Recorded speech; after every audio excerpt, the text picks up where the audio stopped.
पिछले कुछ सालों में गोवा में जिस तरह की राजनीति हो रही है, जो जनता के हित में नहीं है, जो जनता के लिए डिलीवर नहीं करती है, जिसमें सिर्फ विधायकों को बेचा और खरीदा जाता है और सरकारें बनाई जाती हैं, जो पब्लिक मनी है वो नेताओं के और पार्टियों की जेब में जा रहा है, और जो जनता की ज़रूरतें हैं, चाहे वो बिजली हो, चाहे वो सड़कें हो, चाहे वो स्कूल हो, चाहे वो अस्पताल हो, उनमें किसी पर भी ग्राउंड पर डिलीवरी नहीं हो रही है। जो गोवा की सरकार का गवर्नेंस फेलियर है, उसको देखकर पिछले साल भर में ज़मीनी स्तर पर, गांव में, पंचायत में, असेंबली के स्तर पर, वहाँ पे तालुका के स्तर पर बड़ी संख्या में लोग आके आम आदमी पार्टी से जुड़ रहे हैं। अभी रिसेंटली ही हमने अपना पूरा ऑर्गेनाइजेशन का स्ट्रक्चर गोवा में बनाया है, जहाँ पे हर असेंबली पे असेंबली इंचार्जेस डिक्लेयर हुए हैं, हर पंचायत में इंचार्जेस, को इंचार्जेस, असेंबली कमिटीज़ डिक्लेयर हुई हैं। पर ना सिर्फ ज़मीनी स्तर पर लोग आके गोवा में आम आदमी पार्टी से जुड़ रहे हैं, पर आज हमें ये बताते हुए बहुत खुशी है कि हमारे बीच महादेव नायक जी हैं, जो 2 बार एमएलए रह चुके हैं शिरोडा विधानसभा में गोवा से। 2007 से लेके 2017 तक महादेव नायक जी 2 बार एमएलए रह चुके हैं, और 2012 से 2017 में मनोहर पारिकर जी की सरकार में महादेव नायक जी सोशल वेलफेयर मिनिस्टर भी रह चुके हैं, कोऑपरेटिव डिपार्टमेंट्स के मिनिस्टर भी रह चुके हैं।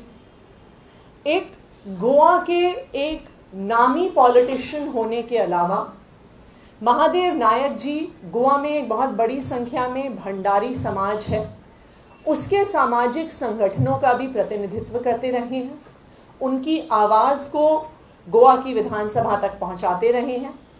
इन्हीं के मंत्री होने के कार्यकाल में ओबीसी रिजर्वेशन गोवा में बढ़ाया गया था, और इस रिजर्वेशन का इनकी कम्युनिटी को फ़ायदा मिल सके, पूरे गोवा के लोगों को, भंडारी समाज को उसका फ़ायदा मिल सके, उसका पूरा इम्प्लीमेंटेशन महादेव नायक जी ने किया है। महादेव नायक जी का आम आदमी पार्टी में स्वागत है। आम आदमी पार्टी के काम देखकर, आम आदमी पार्टी ने जो दिल्ली में काम किया उसको देख के महादेव नायक जी ने फैसला किया कि वो आम आदमी पार्टी से जुड़ेंगे। तो आपका आम आदमी पार्टी में स्वागत है। मैं सत्येंद्र जैन जी को रिक्वेस्ट करूंगी कि उनको पटका और टोपी पहना के आधिकारिक तौर से पार्टी में शामिल करें।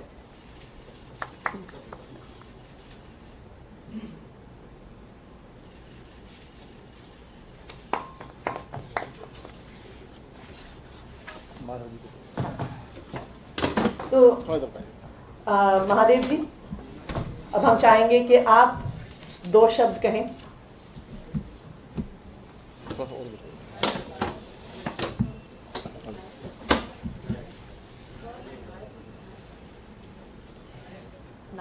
नाइक नाइक हाँ, नाइक नायक नहीं। आज के इस पत्रकार परिषद में शामिल यहाँ के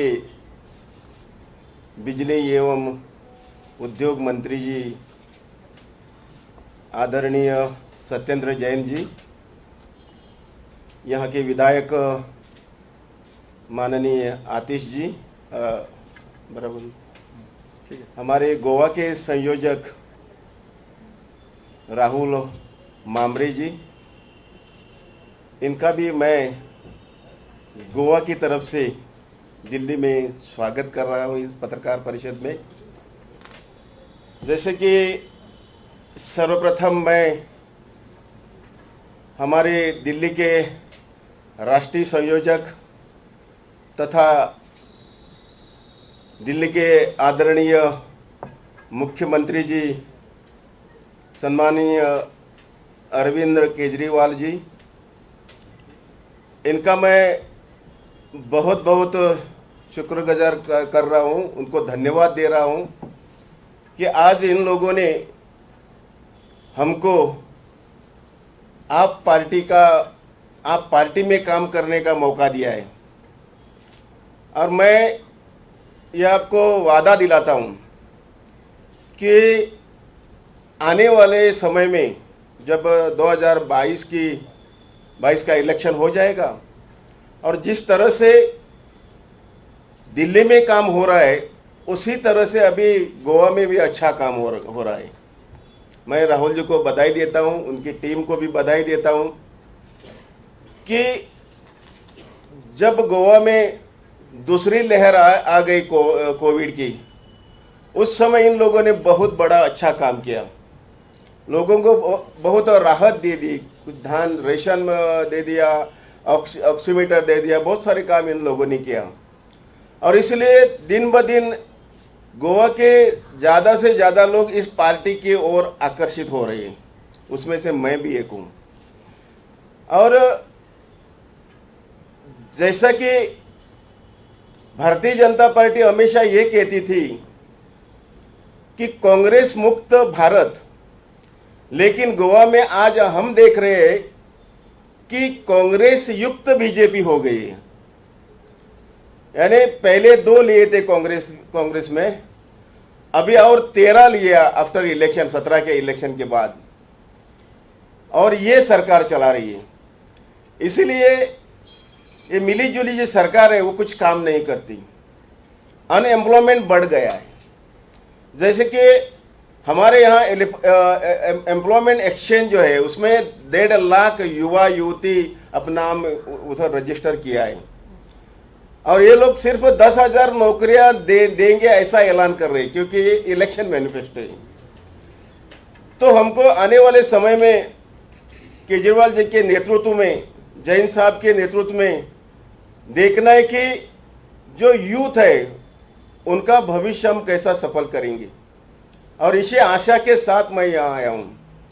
जैसा कि जब मैं समाज कल्याण मंत्री, जब पोर्टफोलियो मेरे पास आया, और सिर्फ कुल 2 साल में, यानी 22 जनवरी 2014 में हमने 2 साल काम करके जो 19.5% रिजर्वेशन था ओबीसी के लिए, उसमें 19 जातियां आती है, उनको हमने 27% करवा दिया। उसमें नौकरी, एजुकेशन, ये सब आ गया।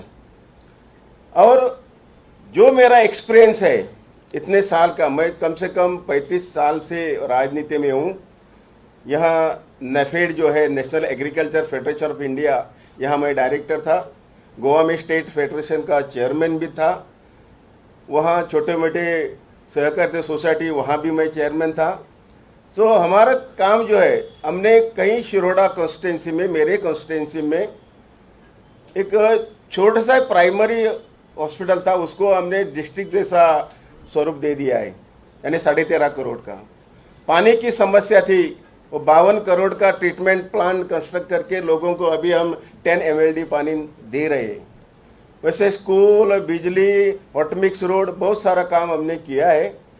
लेकिन आज मैं इस अपेक्षा से आया हूँ कि इनका हमको सहयोग चाहिए, और आने वाले समय में गोवा में आप देखोगे, आज मैं जो बात कर रहा हूँ कि आने वाले समय में आपकी सरकार गोवा में होगी, इसमें कोई दोहरत नहीं है, शंका नहीं है। इसी के साथ मेरा एक छोटा सा ये मैं खत्म करता हूँ। वेलकम। माधव नायक जी, जो कि गोवा की पॉलिटिक्स में जाना माना नाम है, 2 बार MLA रह चुके हैं, 5 साल के लिए मंत्री भी रह चुके हैं। आज गोवा की जो करंट सिचुएशन पॉलिटिक्स की है उससे परेशान भी होकर, और दिल्ली के कामों को देखकर, दिल्ली में जो काम हुए हैं मुख्यमंत्री अरविंद केजरीवाल जी के नेतृत्व में, आज इन्होंने आम आदमी पार्टी को ज्वाइन किया है। हम इनका बहुत बहुत स्वागत करते हैं।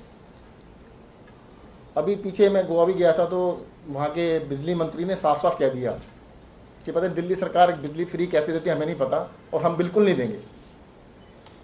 माधव जी से बात हो रही थी कि ये तो बिल्कुल साफ ही मना कर रहे हैं, मतलब कम से कम नहीं करेंगे ऐसा तो नहीं कहना चाहिए था, बिल्कुल साफ ही मना कर दिया, हम बिल्कुल नहीं कुछ भी करेंगे।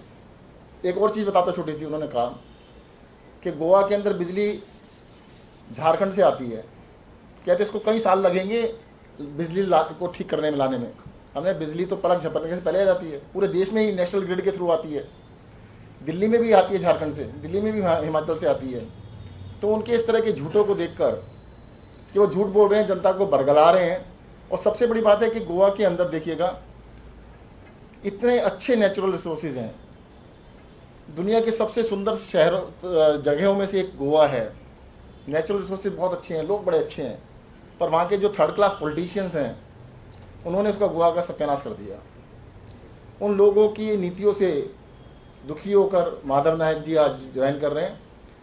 और मुझे लगता है कि हम सब मिलके, गोवा की सारी जनता मिलकर, सभी लोग मिलके इस बारी गोवा के अंदर बहुत बड़ा चेंज करेंगे।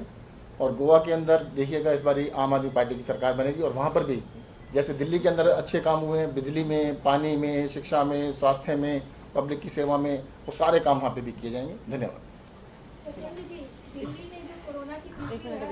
एक मिनट अभी खत्म नहीं हुआ है। अभी हमारे गोवा के कन्वीनर राहुल मामरे जी भी अपनी बात रखें।